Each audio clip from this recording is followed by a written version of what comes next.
Blah, y'all already know what it is. Your boy Yaakov, what it do? The outlet to reality, the holdest podcast in Vegas and Chicago. What up?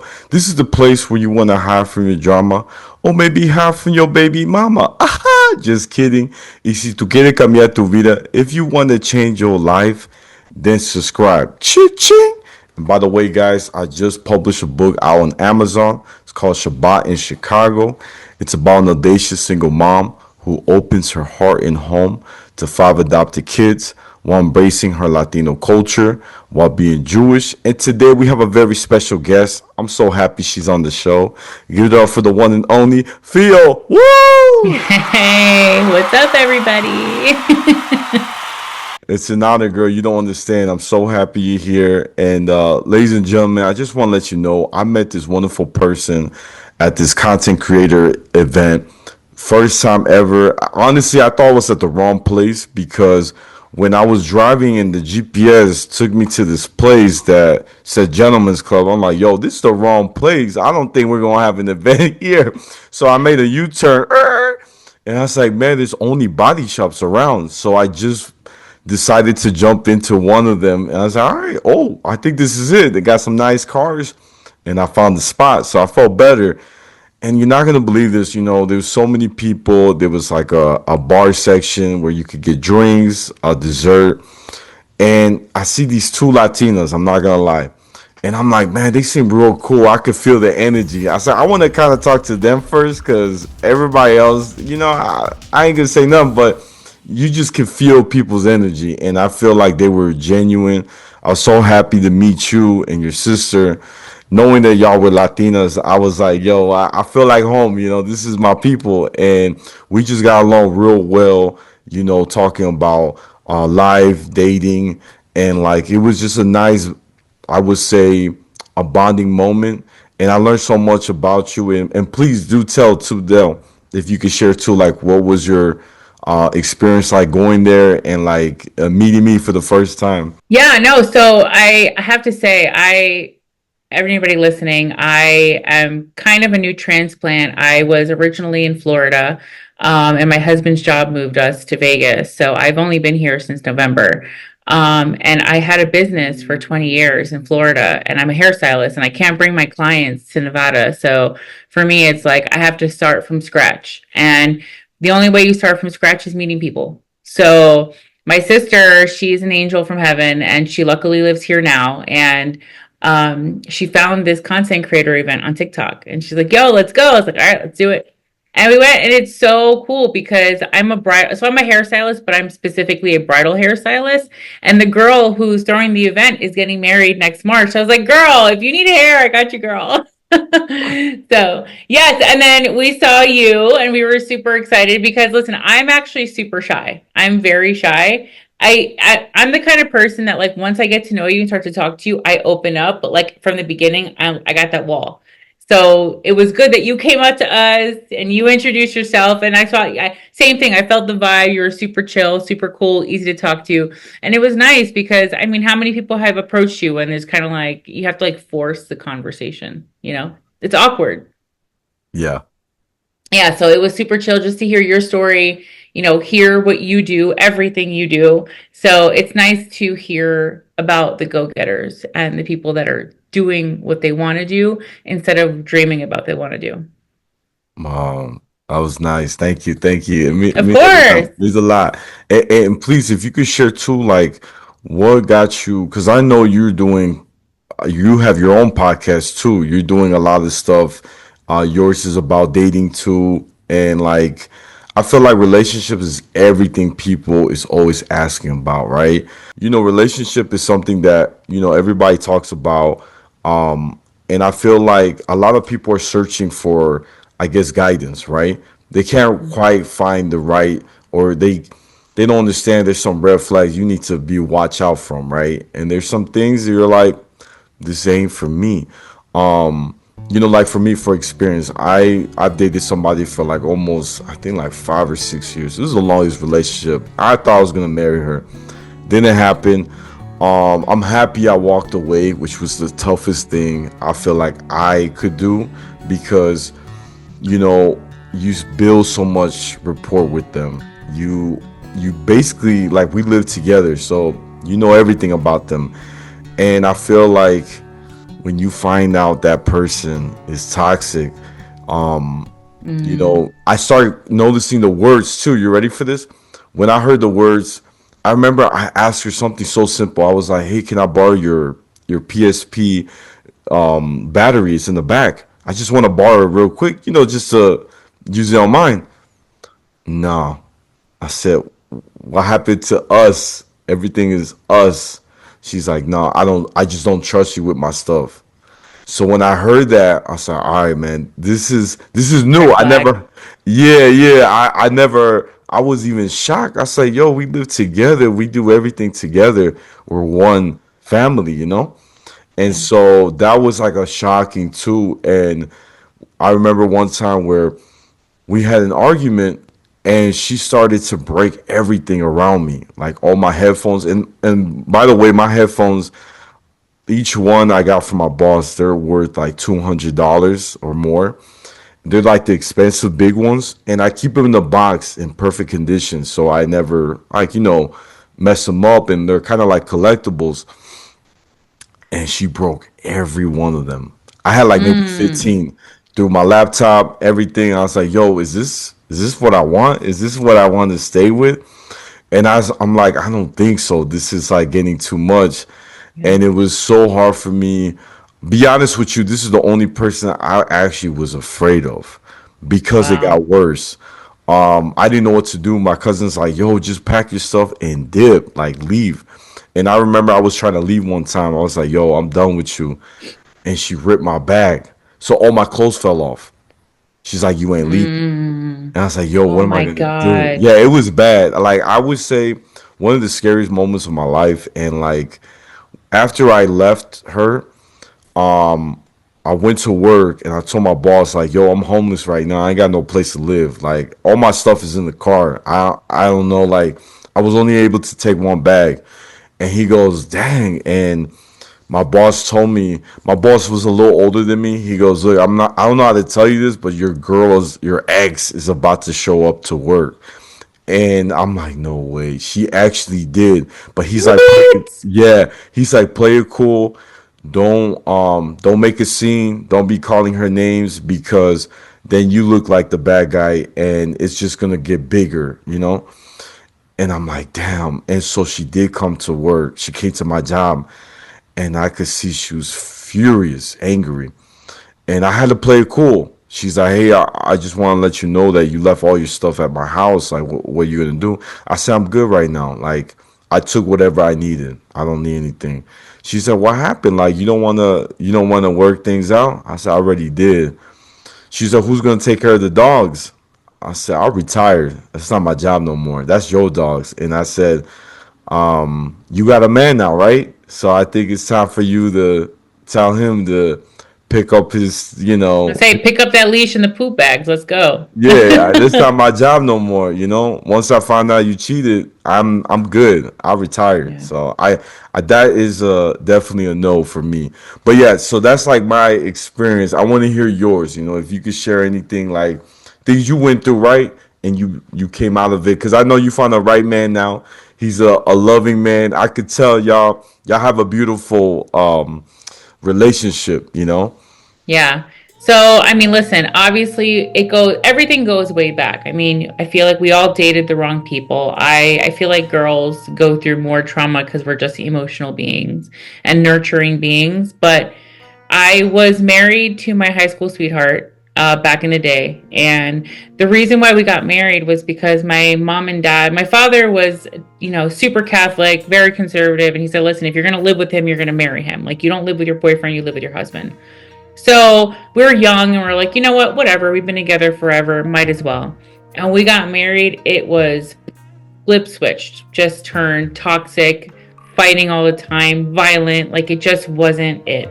And the thing is my example of love was my parents because my parents were the most beautiful couple ever. And the reason I say were is because my father passed away 8 years ago. But literally, like they were just like there would be times that like we would be sitting at dinner and my dad would just be over like touching my mom's face and telling her how beautiful she is, or just giving her a random kiss. Like, it was just, that was my example, right? So I remember there was one day my parents had come to visit when I was with my ex-husband, and I was with them and I was watching them, my dad doing their thing, they're being cute. And I'm thinking, like, damn, they have more passion than me. And at the time I was in my 20s and they're in their 60s. That, like, what the hell? Like, I should be more passionate. I'm young as hell. So my ex-husband and I, we got divorced. Fast forward, I actually, it was pretty traumatizing for me. So I didn't date for like 6 years. Like, I didn't date for a while because I was like, I don't want to go into a relationship with baggage, Like, I want to fix that for myself. So I met a dude. I met him on Match.com. And of course, we ask each other what we want, what we're looking for, what we don't want. Everything is perfect. Sunshine and rainbows. He checks all the boxes, right? And at this point, I'm a very honest person. Like, I don't hold back anything. And I told him from the beginning, I said, I need you to know something. If you feel like you're going to cheat on me, or you'd rather be with somebody else, but you're still faking it for my sake, don't do that. I would have more respect for you to tell me to my face that you want to be with somebody else than find out through the grapevine that you fucked around. So, long story short, he ends up cheating on me for a long time. But unfortunately, this is what, like, literally dug him 6 feet under, was the girl had actually found my number and reached out to me. And her and I met. And so when I asked her, like, when everything started, she's like, "Oh, like, I started coming to your house when you weren't home in January." And the thing was, I was like, "When were you there in January?" Because that year was the year my father died. And the only time she was there was when I left to go bury my father. So Whoa. he took my father dying as an advantage to cheat on me. And I was like, this piece of shit. So I was like, you know what? So obviously I wiped my hands clean. And my sister, who you met, she's a life coach. And at that time, she was already in her life coach vibe. And I was telling her after him, same thing, super traumatized. I didn't want to dig into dating again. And so I told her, like, a year and a half later, I was like, you know what? I think I'm ready to date. And she's like, but what do you want? So I told her, like, the basics, like, oh, like, I want a guy who has his shit together, who's smart, who's good with people. He's like, no, no, it's deeper than that. She's like, you need to know so specifically the person you want. I'm like, you're crazy. Why do you say that? And she's like, well, think about it. When you meet somebody, you don't know the nitty gritty. You don't know the details. And those are the things that are important when you really get to know the real them. Because when you meet somebody at the beginning, they show you this facade to attract you, to get you in, to reel you in. Where down the line, when you get comfortable and the honeymoon phase is over, is when you get to see the real them. And I was like, you know what? You're right. So she told me to journal. She's like, I need you to every day write down in detail, like, what you want. Like, does this person like cereal? Does this person like to go on vacation? Are they a family person? Do they like to go out with your friends? Like, do they like to dance? Do they not like to dance? So, like she said, be so specific, because when you meet somebody, these are the questions you can ask to get to know them, so that, like, if they don't check off the non-negotiables for you, then you can go and move on to the next person. I was like, this is really good advice.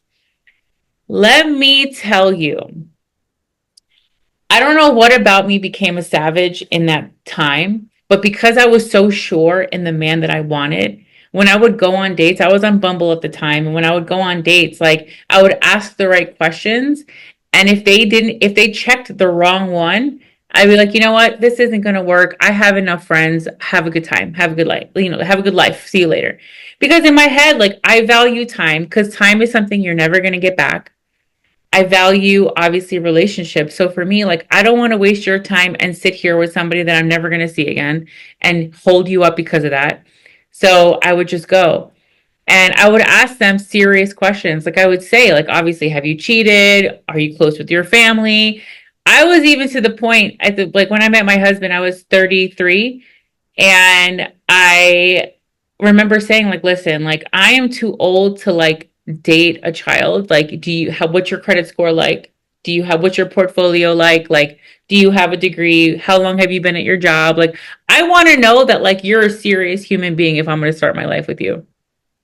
And also, I was honest. I would say, like, I'm looking for a husband. Like, I don't need boyfriends. I'm not looking to fuck around. Like, I want a husband. So if you're not looking for your wife, then this ain't gonna work.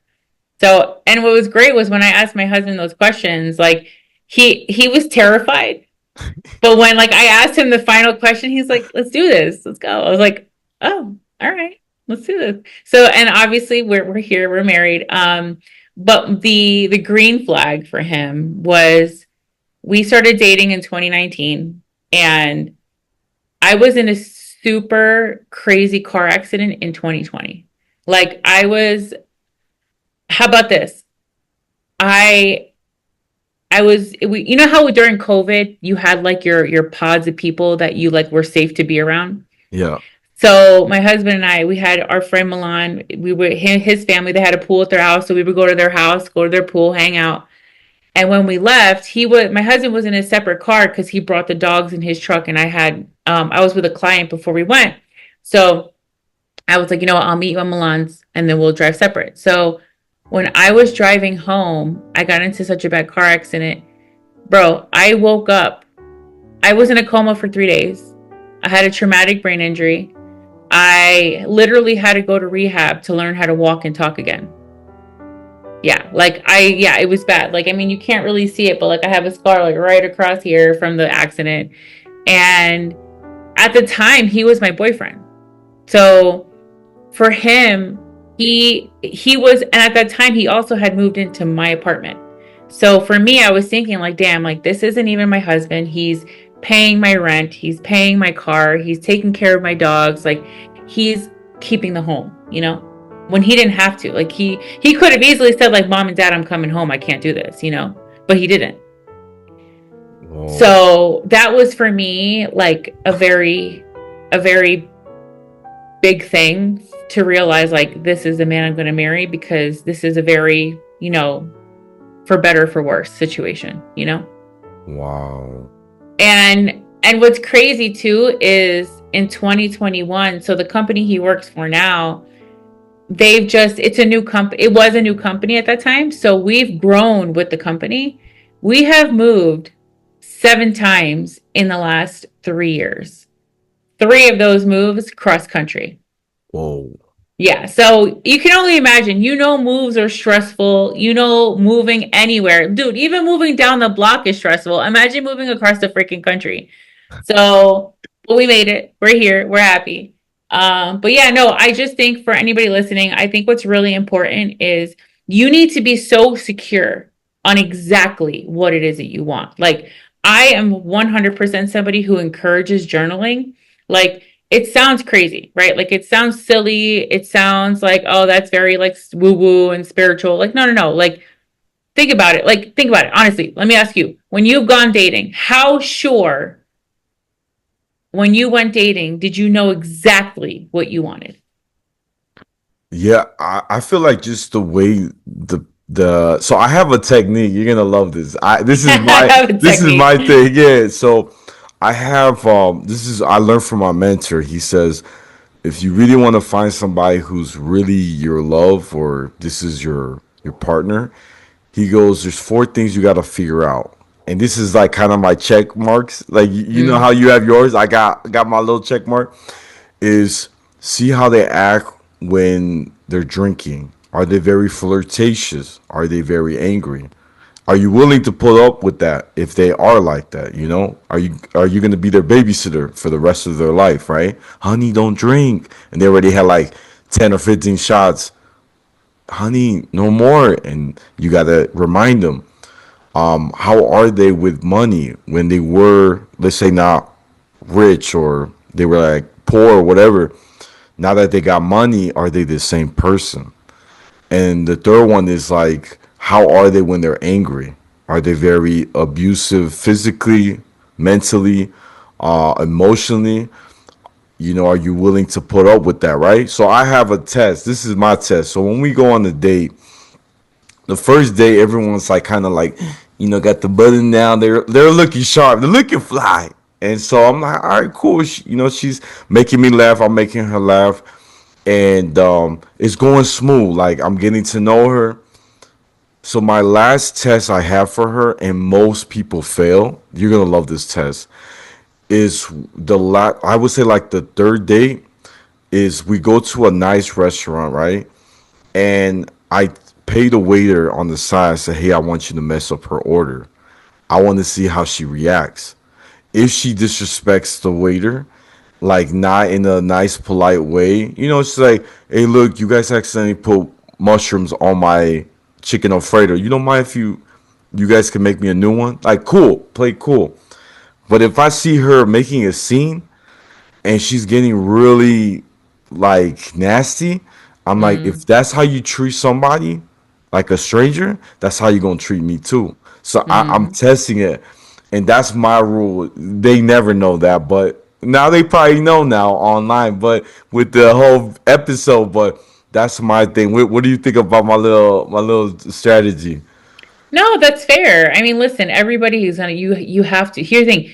At the end of the day, like it's like vetting. Like you have to vet the person. Like if you're gonna spend the rest of your life with this person, because listen, if you're dating to date, all right, whatever, none of that really matters. But like if you're trying to find like the love of your life and spend your life with a person, like you gotta like get down there and know, like, dude, like what is this person really about? Because if I gotta choose to wake up to you every day, I gotta make sure I like you. I got to make sure I wake up excited, not like, oh God, this person, you know? So good.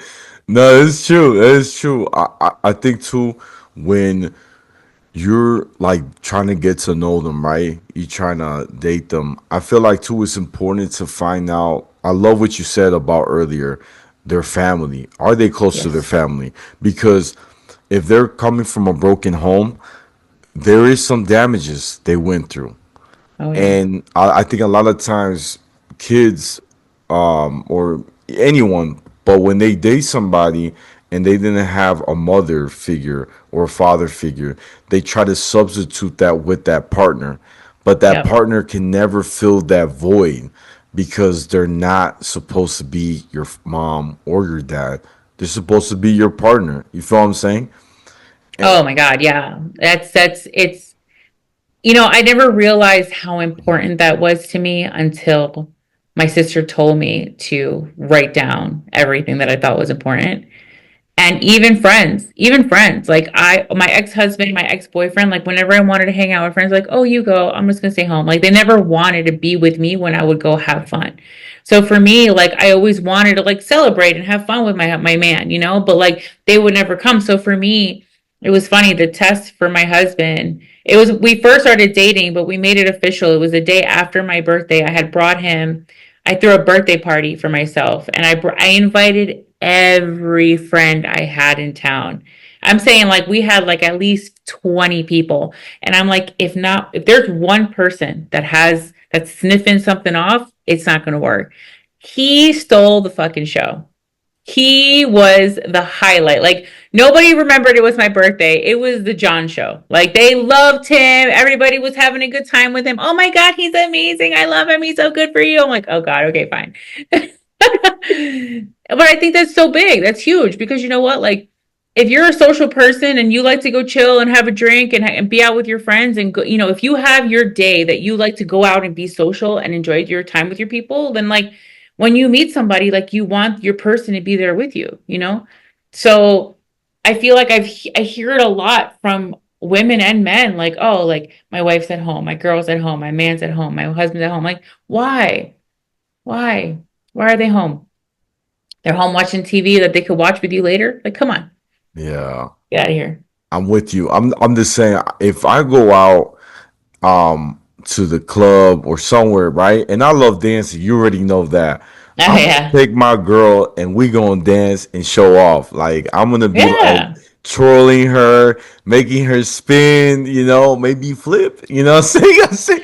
And I just think it's just so nice to, like you said, do things with your partner. And when I see couples too, when they go out and they're not doing nothing, they're not dancing, they're just standing, and it's like music like reggaeton or bachata, and salsa. I'm like, yo, can y'all like dance? Like, why'd y'all come out? Like, if you're not gonna, and you can tell the girl is so bored. I can see her face, and the guy too, because he's not doing nothing, and that is so sad. That's so sad. Here's my rule too, right? I have, you got to make boundaries too, right? One of my biggest boundaries I learned from my mentor. She would tell me that after 8 o'clock, I turn off the phone. It's me and my partner time, because that's our time. Anybody who needs to reach out to me, they could reach out to me tomorrow, but not when I'm home. I just got home. I want to spend time with my partner. I love that. And so I started to use that, implement that. Another thing I learned from this couple, they've been together for like 50 years, I think, almost 50, Wow. and they do something, and I love what they do. They have one day, they've been doing this since they've been married. They call it cuddle day. So one day of the week, which is Saturday for them, they don't do nothing but stay home and watch movies. That is their cuddle day. And I love that. It's so cute. And I remember when my friend was trying to invite them for barbecue, he's like, man, I would love to come, but I have plans. He's like, what are you doing? Me and my wife were gonna have cuddle day. I don't know how to explain Yeah. it. That was so dope. It was so inspiring because, I think that was it's just something I look up to. I want to do that too. I think that's beautiful. Even like for me, right? I'm a dancer, right? I teach people how to dance. I have another rule for myself. When I find the right person, right, whoever it is, I am gonna stop dancing with people that are not my partner, right? Of course. Because I have to respect her. She wouldn't want somebody dancing on me, and knowing that I know how to dance, she's like, you could do it the wrong way. There's different levels, too sexual, too close up. Of course. Listen, at the end of the day, there's a reason why they say it takes two to tango, Like it's a dance, Yeah, yeah, I love that. I love that. I do want to go back what you said with the journal. You were saying about writing down what you want, in the morning, what your sister told you, right? Yes, yes. So what I do in the morning, I start reading this book. This is a funny book. I can share it. This is so funny. It's called Dating Sucks But You Don't. That's the name of the book. And I like it. And it's telling me about saying to yourself every day that you're an amazing person, like even meditating, praying about the person you Amen. want. I have one prayer that I learned from our barber. You're gonna love this. I say, God, that person you have for me, wherever she is, give her that peace she needs if she's going through some hard times, because I know right now I'm not there for her, but you're always there for her. And let her know I'm on my way. And I started saying that because I have to visualize. Even when I'm cooking, I love cooking. But when I'm cooking, I'm always picturing my mind like my wife is going to be happy when she comes home. I'm showing Mm. her that I could cook too. She can have a break. I'm like, babe, I made a little something for you. Little stuff like that. It's all about the mindset. Oh, 100%, 1,000%. It's crazy. So on top of being a life coach, my sister has her master's in mindfulness, which is essentially mindset, and she's huge on that. So imagine, like, when I was in my car accident, she was actually telling me, like, well, not that she was telling me, because how about this? When I was in an accident, so the day the accident happened to about 3 weeks later, I don't remember that entire time. Like, I don't remember those 3 weeks at all. And so she was telling me, like, when I was in the hospital and when I was home finally, like, she would make me say affirmations because she's like, listen, the doctors are working on your literal brain. She's like, we need to work on your mindset, because she did a little research on her own and she was learning that people with brain injuries actually suffer from depression because you're just not yourself. Like, when you have a brain injury, you're literally not yourself.